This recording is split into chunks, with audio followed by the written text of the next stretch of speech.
vais laisser donc toute la place à Emmanuel Girard. Pour ceux qui ne le connaissent pas, et s'il y en a qui ne connaissent pas Emmanuel Girard, soyez honnêtes, levez la main. Et tout le monde te connaît. Ah non, sauf les nouveaux, évidemment, qui viennent ici pour la première fois. Mais Emmanuel, tu es maintenant de notoriété publique. Je te laisse le micro, la parole pour le message que le Seigneur a mis sur ton cœur. Merci Laurent.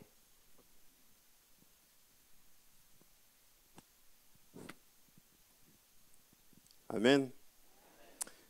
Merci de votre accueil. Et ce matin, j'avais à cœur pendant 2 semaines, j'ai pu prier pour ce moment, pour ce dimanche. Et je crois que le Seigneur a mis un message sur mon cœur pour nous tous qui m'a fait premièrement du bien. Et c'est ce que j'aimerais vous offrir ce matin. Et avant, on va prier. Seigneur, merci.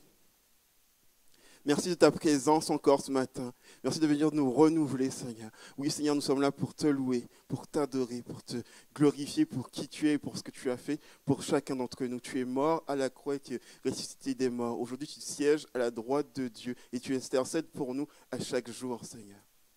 Seigneur, nous te remercions de nous accompagner, Seigneur. Seigneur, tu dis dans ta parole que quand 2 ou 3 sont réunis, tu es présent au milieu d'eux. Seigneur, on s'attend encore à toi ce matin. Au nom de Jésus. Amen. Amen. Et nous allons aller dans ce matin sans introduction. Nous allons directement ouvrir la Bible. Nous allons aller dans Matthieu, Matthieu 4. Du verset 12 au verset 13.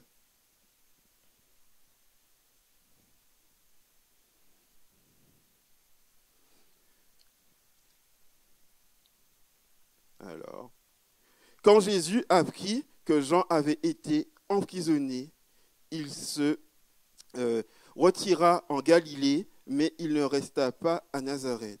Il alla s'établir à Capernaum, une ville située au bord du lac dans le territoire de Zébulon et de Nephtali. On va s'arrêter là pour le moment. On est juste après l'épisode où Jésus a été baptisé. Il a eu sa tentation après la tentation dans le désert, et Jésus commence son ministère public. Il voit que Jean a été emprisonné et il part du coup dans ces territoires. Il ne reste pas à Nazareth et on voit qu'il va à Capernaum. Et ce qui me surprend ou ce qui me fait du bien aussi quand je lis ces versets, c'est de savoir que Jésus a demeuré quelque part. Il a habité quelque part. Je ne sais pas pour vous, mais on nous raconte Jésus qui va de ville en ville, qui se promène, qui visite et qui est sur une montagne avec 5000 hommes, et c'est ce qui fait peut-être 12 000 personnes, et qui les nourrit. Et c'est difficile pour lui. Enfin, il est capable de nourrir 5000 hommes, 12 000 personnes en priant avec 5 pains et 2 poissons. Mais de connaître tous les noms, peut-être qu'il n'avait pas tous les noms. Mais là, Jésus a habité quelque part. Il avait des voisins, des personnes le côtoyaient tous les jours. Et à chaque jour, il avait peut-être une routine.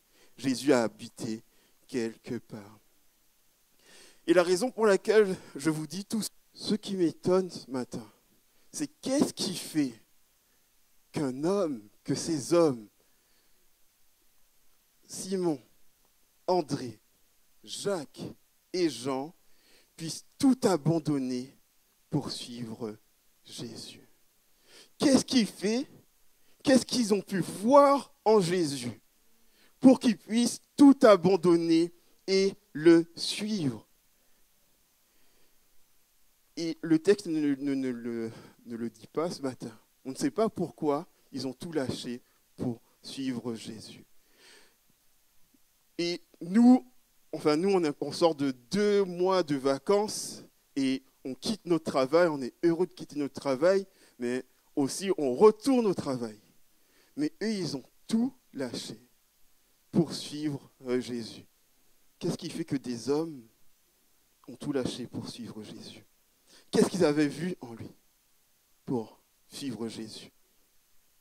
Peut-être que ce matin, ils avaient vu en Jésus, comme ils le côtoyaient, peut-être qu'ils l'avaient entendu prêcher. Ils s'est dit, waouh, cet homme a une prédication extraordinaire. Ils ont peut-être été familiers avec Jésus, peut-être que c'était leur voisin. Et ils le côtoyaient tous les jours. Ou peut-être que Jésus était un total inconnu. Et ils ont tout lâché pour suivre Jésus. Et le silence de ce texte nous permet de nous identifier à ce texte, à cette situation. Qu'est-ce qui fait ce matin que vous, enfants de Dieu, vous avez décidé de suivre Jésus? Et ça nous permet de nous connecter à ce texte pour comprendre quel et comment ces hommes ont fait pour suivre Jésus. Peut-être certains d'entre nous ont grandi dans l'église, sont familiers avec ce texte. Ils sont familiers, ils ont déjà entendu ce texte, ils ont grandi à Mission Kids ici, ils ont grandi dans l'église, ils sont familiers à ce texte, c'est peut-être bizarre comme vocabulaire.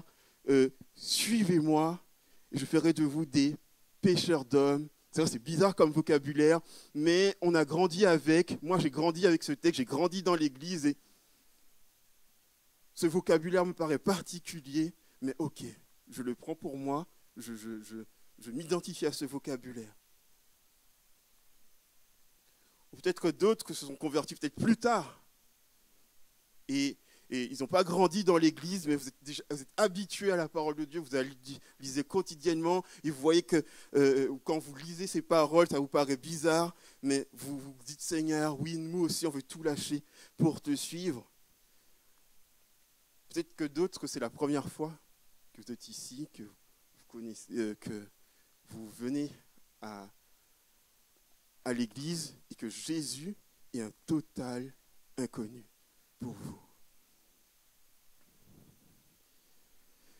Peu importe pourquoi vous êtes venus ce matin, mais je crois qu'on peut se connecter tous à ce texte. Quoi qu'il en soit, qu'est-ce qui pousse ces hommes à tout lâcher pour suivre Jésus? Qu'est-ce qui vous a poussé à suivre Jésus? Nous avons l'Évangile, nous avons la Bible, la parole de Dieu, nous avons tout le déploiement de la révélation de Dieu jusqu'à son accomplissement. Peut-être que vous avez lu ce déploiement, vous avez lu des histoires d'hommes, de femmes, lu l'histoire des apôtres. Pourquoi vous suivez Jésus? Et en réfléchissant, je me suis posé cette question. Encore, c'est cette question qui m'a animé quand je lisais ce texte. Ils ont tout abandonné, peut-être parce qu'ils ont vu la puissance de Dieu. Sa puissance, il est capable de guérir les malades, toute maladie. Il a vaincu la mort. Il a autorité sur toute chose, sur le mal. Et on a cette histoire dans la Bible où des hommes, ces disciples sont avec le Jésus, ils sont sur le lac, et il y a une tempête. Il y a une tempête qui les bouscule, les apôtres, ils ont peur. Et Jésus crie, silence, paix. Et la tempête s'arrête, les vagues s'arrêtent. Et ils sont là, mais qui est cet homme qui même la tempête, les eaux et la nature lui obéissent? Est-ce que c'est sa puissance qui t'a fait suivre Jésus? Et laisse-moi te dire ce matin que si ta vie est dans une tempête, ou sous des vagues, sous des flots, le Seigneur est capable encore de lui dire silence, paix. Est-ce que c'est la sagesse, son enseignement? Est-ce que c'est l'enseignement de Jésus? On lit l'enseignement de Jésus, on a l'évangile, on se dit, mais cet homme a un enseignement, une sagesse extraordinaire. Il est lui-même appelé la sagesse de Dieu. Son enseignement est tellement profond qu'il a confondu des rabbins de son époque. Est-ce que c'est son enseignement, est-ce que sa sagesse qui vous a fait suivre Jésus? Est-ce que c'est sa compassion, son amour qui vous a fait tout lâcher pour suivre Jésus, qui les ont fait tout lâcher pour suivre Jésus? Jésus a un amour inconditionnel. On le voit avec la femme samaritaine, où il s'approche d'elle et lui parle d'une manière extraordinaire.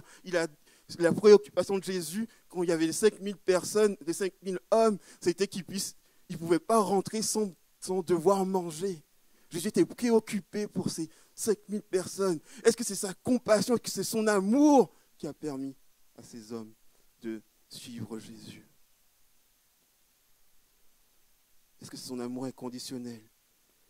Est-ce que c'est la promesse d'une vie éternelle? On sent bien que ici, ce n'est pas la vie comme elle mérite d'être vécue. Elle est perturbée par le péché, on voit le chaos, on voit les guerres, on voit la méchanceté, et on sent bien que peut-être que ce n'est pas la manière dont nous devons vivre. Et le message de l'Évangile, le message de Jésus-Christ, repentez-vous parce que le royaume des cieux est proche, qu'il y a une autre perspective, une nouvelle manière de vivre.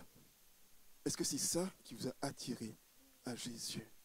Est-ce que c'est ça qui a attiré ces hommes à Jésus, qui leur a permis de tout lâcher et suivre Jésus?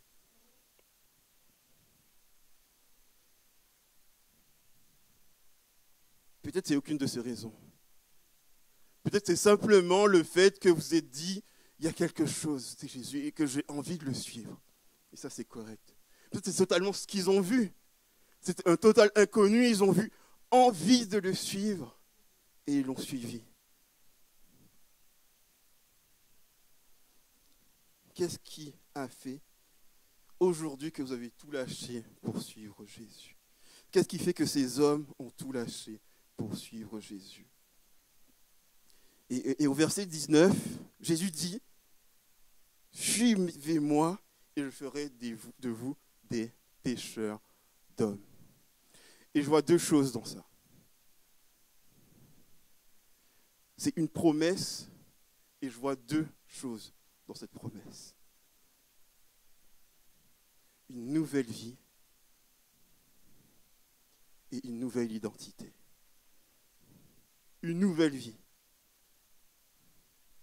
Plutôt que de suivre le courant, les marées du lac de Galilée, Jésus leur dit « Suivez-moi ». Il offre une nouvelle direction, une nouvelle vie. Et ce matin, j'aimerais que nous puissions nous connecter à ce texte.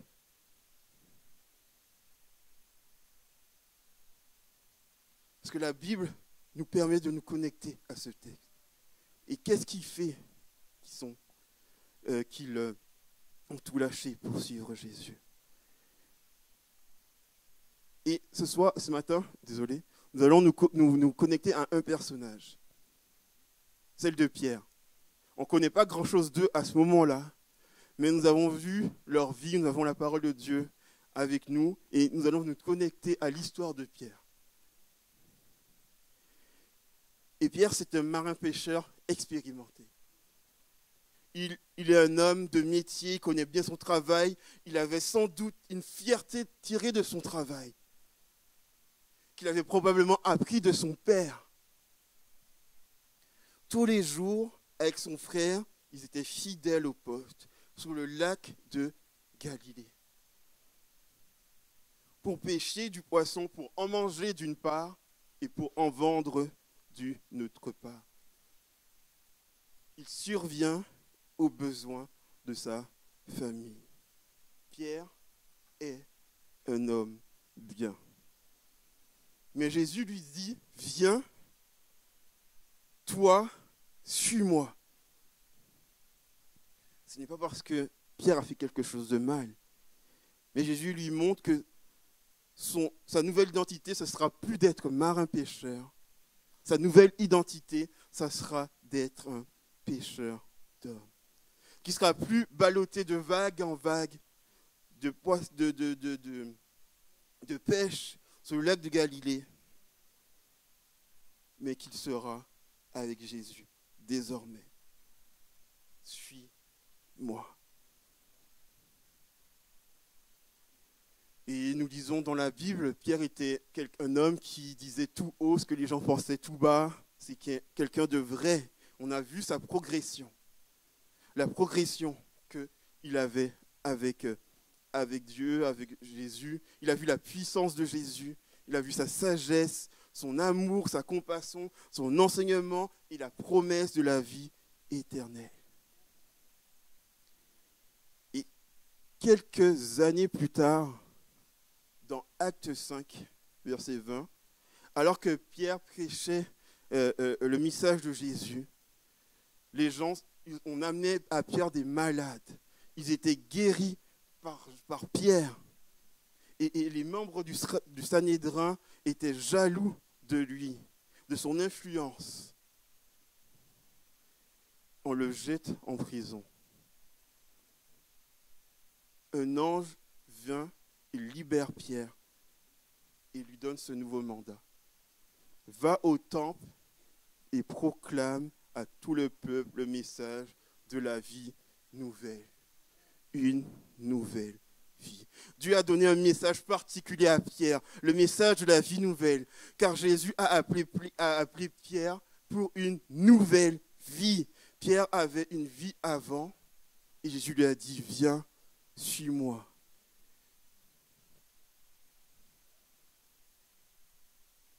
Une vie nouvelle avec Jésus. C'est ce qui se passe quand on rencontre Jésus. Nous avons une nouvelle vie. Attention, je ne dis pas qu'il faut quitter toute notre vie. C'est pas ce que je suis en train de dire. Il faut quitter notre vie, devenir des moines. Et c'est bien d'être moine, mais je ne dis pas ce matin qu'il faut être des moines, qu'il faut se reclure et méditer la Bible tous les jours, isolé et en étant isolé, ce n'est pas ce que je suis en train de dire. C'est que suivre Jésus, c'est que la chose que tu suis, Jésus est en train de dire à Pierre là, et les autres apôtres, que la chose que tu suis, la chose que tu cherches, la chose après laquelle tu es en train de courir, cela va changer. Tu ne seras plus ballotté de vagues, de marées, mais tu seras sur le chemin que Dieu a accompli, a tracé pour toi. Un chemin qui t'amènera à un but que Dieu a fixé pour ta vie. Il appelle à le suivre. Il nous appelle collectivement à le suivre. Il m'appelle à le suivre. Suivre Jésus implique une nouvelle vie, mais aussi une nouvelle identité. Je ferai de vous des pêcheurs d'hommes. Jésus a donné à Pierre non seulement une nouvelle vie, mais aussi une nouvelle identité. Celle d'être cohéritier avec lui et de faire partie du plan extraordinaire de Dieu. Pierre avait une mission particulière à accomplir pour Dieu. Et on voit dans le livre des Actes, dans Matthieu, on voit que Jésus fait cette promesse à Pierre. Sur cette pierre, sur toi, Simon, Pierre, je bâtirai mon église. Et ensuite, on voit, je te donnerai les clés du royaume des cieux. Et qu'est-ce que ça? Et quand on voit dans le livre des Actes, l'implication de ça, de manière particulière, quand on observe et on étudie le livre des Actes, sauf dans Acte 19, mais il y a un parallèle avec Pierre et Paul, sauf dans Acte 19 qui est Paul, à chaque fois que le Saint-Esprit est descendu sur un groupe de personnes, il y avait Pierre. Acte 2, Acte 4, Acte 8. Les groupes de personnes, les Juifs, enfin les apôtres, les Juifs, l'ouverture au groupe qu'on appelle les païens, à nous, à celle des Samaritains, à chaque fois que le Saint-Esprit devait descendre sur un groupe de personnes, Pierre était présent. Pierre a fait partie du club très sélect de ceux qui ont écrit la Bible. Il n'y a pas grand monde qui peut se dire qu'ils ont eu l'opportunité, la grâce d'écrire la Bible. Un homme de la région de Capernaum. Je n'ai pas pris la décision de faire une étude sur la ville de Capernaum, mais Capernaum, c'est une ville où... Non, je ne vais pas faire... Et une ville où il y avait comme des... À chaque fois qu'il y avait des guerres, c'était la première ville qui était détruite, totalement. Où il y avait des bains de sang. Quand il y avait les guerres avec la Syrie, les Perses, la Syrie, la Samarie, la Syrie aussi. Et cet homme-là est devenu écrivain de la parole de Dieu. Et dans la deuxième épître de Pierre, 2 Pierre 1, verset 4, il nous dit ceci. C'est Pierre qui parle pour les premiers destinataires de la lettre au premier abord, et pour nous aussi. Celle-ci nous a assuré les plus grandes et les plus précieuses promesses. Ainsi, grâce à elle, vous pouvez fuir la corruption qu'il existe dans le monde par la convoitise et devenir participant à la nature divine. Nous sommes absolument participants à la nature humaine. Ça, c'est ce que nous sommes des êtres humains, nous sommes absolument partie de la nature humaine. Mais parce que Jésus est mort sur la croix et ressuscité des morts, nous avons cette grâce de participer à la nature de Dieu. Dieu habite en nous. Extraordinaire. Et cela, et Dieu habite en nous, c'est vraiment extraordinaire. Nous sommes participants à la nature de Dieu. Et cela fait une différence fondamentale. Nous sommes de nouvelles créatures, une nouvelle identité. Profondément transformés, profondément changés, nous avons une nouvelle identité. Nous étions ennemis de Dieu et nous sommes maintenant amis de Dieu. Nous étions dans les ténèbres et nous sommes passés à son admirable lumière. Nous étions éloignés et maintenant nous sommes devenus proches de lui. Il est en nous. Et c'est ce qui arrive quand on rencontre Dieu. Il y a un cheminement, peu importe, comme vous avez peut-être grandi à l'église, vous n'arrivez pas à savoir le moment dans lequel il y a eu ce basculement où vous étiez ennemis, vous êtes passés amis. C'est comme cet interrupteur, on peut dire qu'il y a un processus, mais à un moment, l'interrupteur était éteint et à un autre moment, il était allumé. Du coup, à un moment donné, vous étiez ennemis et ensuite vous êtes devenus amis de Dieu. Et c'est ce qui arrive quand on vient à la rencontre de Jésus, quand Jésus vient à notre rencontre. Est-il possible ce matin que nous puissions nous rendre compte de cette nouvelle identité que nous avons en Jésus? Peut-être que ce matin, vous dites que ce n'est pas vrai de moi. En m'écoutant, ce n'est pas vrai de moi. Vous avez été baptisé, vous connaissez Dieu, vous avez accepté Jésus, Christ dans votre cœur comme Sauveur et Seigneur. Et vous dites que ces paroles ne sont pas pour moi. Mais sache qu'aujourd'hui, tu es devenu enfant de Dieu en acceptant Jésus. C'est l'œuvre du Saint-Esprit qui te rend capable de confesser que Jésus est roi, sauveur et Dieu. C'est son œuvre en lui, en toi, qui te fait dire ça. Et c'est parce que tu as une nouvelle identité. Et tu vis ta vie et tu te dis, mais je ne le ressens pas. Ce n'est pas une question de ressentir là. Ce sont des faits, c'est la parole de Dieu qui parle. Et la parole de Dieu est la vérité. La parole de Dieu nous dit la vérité. Et la vérité, c'est la parole de Dieu. Ce n'est pas question que je ressens ou pas, si je ressens ou pas Dieu. Le Dieu de l'univers a eu domicile en toi. Ce n'est pas une question de ressentir, mais c'est un fait. Tu es enfant de Dieu. Et il faut que tu te réveilles le matin, que tu puisses le dire à toi et à ton âme, je suis enfant de Dieu. Je participe à la nature divine. Une nouvelle identité. Nous avons une nouvelle identité quand on suit Jésus.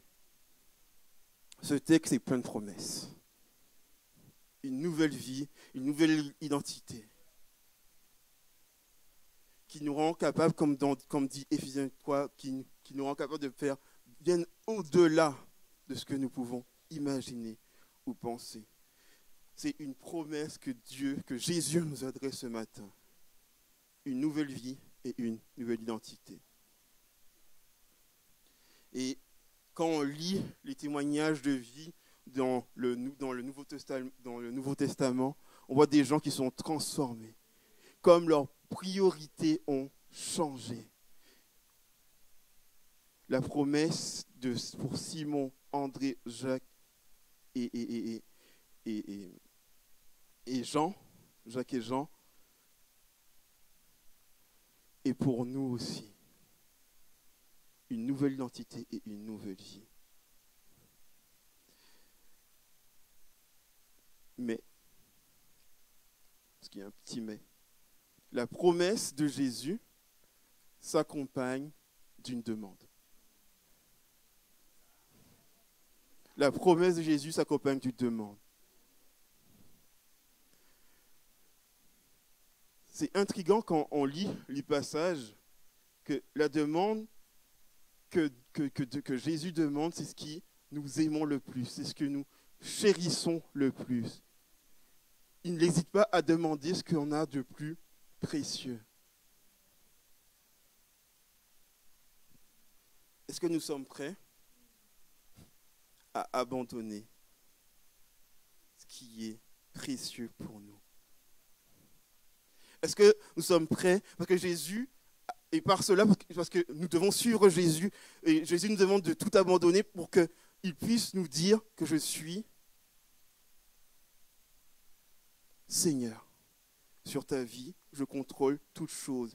J'ai l'autorité suprême sur ce que tu fais. Oui, on est prêt à peut-être laisser des petites choses, mais Jésus nous dit, moi je veux ça. La chose qui est plus précieuse pour toi peut-être. Pour qu'il puisse mettre sa seigneurie sur toute notre vie. On est capable de céder des petites choses, mais Jésus veut tout. Est-ce que tu es prêt à te soumettre à sa volonté? Et ça a coûté à Simon, André, Jean, Jacques et Jean. Ça leur a coûté leur source de revenus. Ils ont abandonné l'idée d'être pécheurs. C'était peut-être leur seul moyen de subsistance. C'était une identité sociale aussi. Ce qu'ils ont appris de leur père. Ils appartenaient à la société. Et dans la société, eux, ils étaient les pécheurs. Et Jésus leur dit, suis-moi. Ils ont même peut-être appris de leur père une sécurité pour leur famille. Ils ont dû peut-être renoncer à un héritage familial. Jésus leur dit, suis-moi. Et c'est encore pire pour Jacques et Jean, parce que dans l'histoire, on voit leur père. On voit Zébédée qui était à côté, il était en train de réparer leur filet, et on voit, et vous imaginez leur père à ce moment-là, après des années de dur labeur, à enseigner, à former leur fils. Ils voient un homme se présenter à eux. Vous venez, suivez-moi. Et ils lâchent tout. Ils laissent leur père et leur filet pour suivre Jésus. Quel courage qu'a eu Jacques et Jean. Est-ce qu'on peut imaginer leur père? Peut-être que leur père, lui aussi, il aurait suivi Jésus, ça on ne sait pas.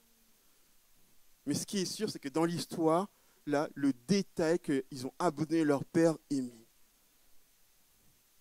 Est-ce qu'on peut s'imaginer ce qu'on peut ressentir, qu'a pu ressentir Zébédée, de voir leur fils partir, les fils partir.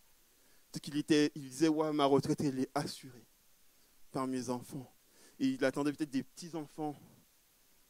Il était prêt à raconter des histoires à leurs petits-enfants, à former les petits-enfants. Et ils sont partis avec Jésus.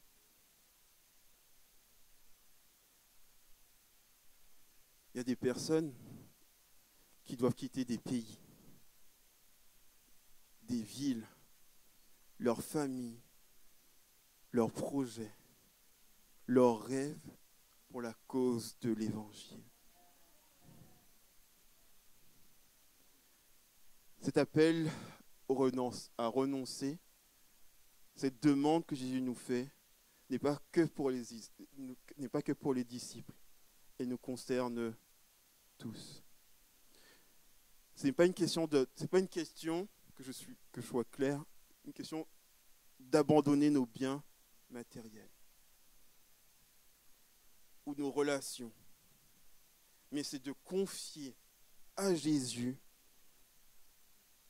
la pleine autorité et de lui laisser, de lui permettre de transformer nos priorités, nos désirs et nos rêves.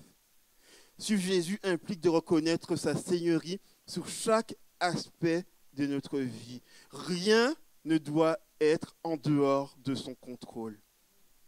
Ni de ma carrière, ni mes relations, ni mes ambitions personnelles ne peuvent se mettre devant la seigneurie de Jésus. Jésus nous promet une nouvelle vie, une nouvelle identité.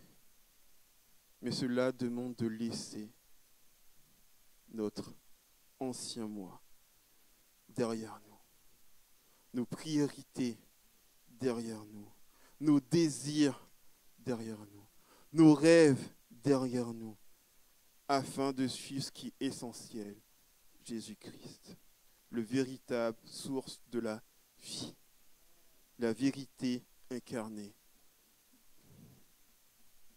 Matthieu 16, verset 25. Car celui qui voudra sauver sa vie la perdra. Mais celui qui perdra sa vie à cause de moi la trouvera.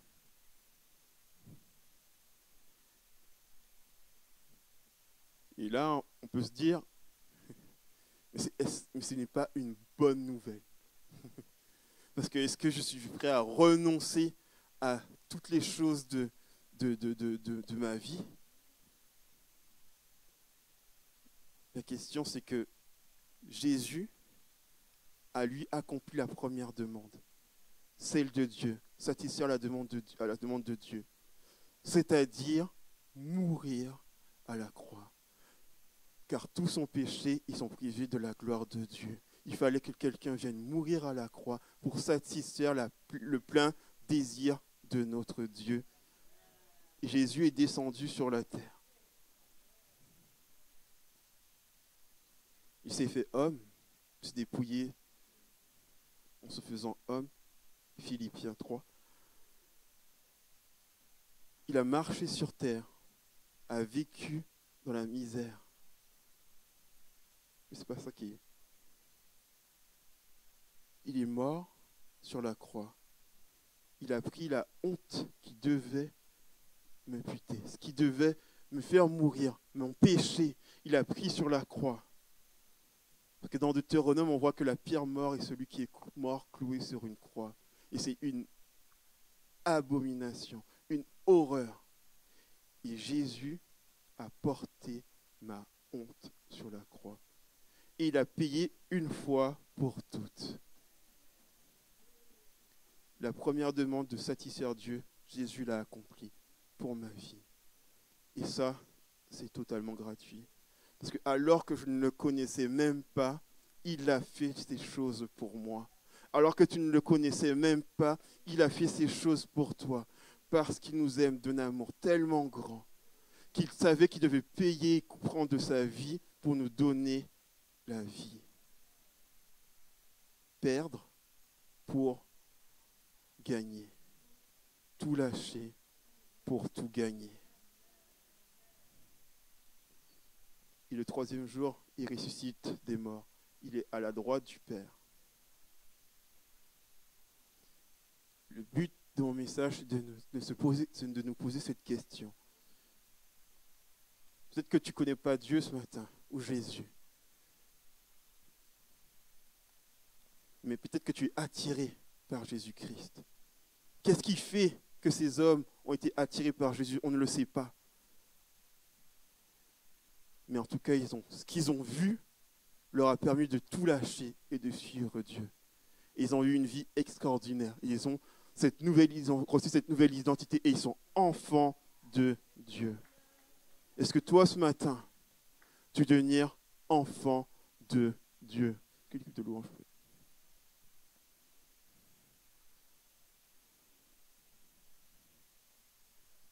La deuxième question que j'aimerais qu'on puisse se poser, c'est celle-ci. As-tu réellement tout lâché pour suivre Jésus? Parce qu'on a vu l'histoire de Pierre, on s'est arrêté sur l'histoire de Pierre, et malgré ses faiblesses, on voit que Pierre est devenu l'un des piliers de l'Église.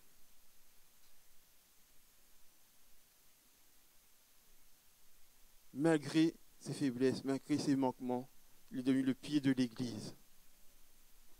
As-tu réellement tout lâché pour Dieu? Ce ne sera pas à moi de te le dire, ce sera le Saint-Esprit et toi dans cette conversation.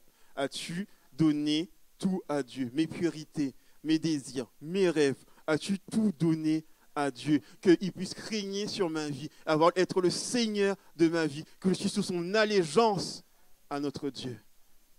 As-tu tout donné à Jésus? Et la troisième question que j'aimerais nous poser ce matin, c'est celle-ci. Es-tu déterminé à préserver et à rester fidèle malgré les défis?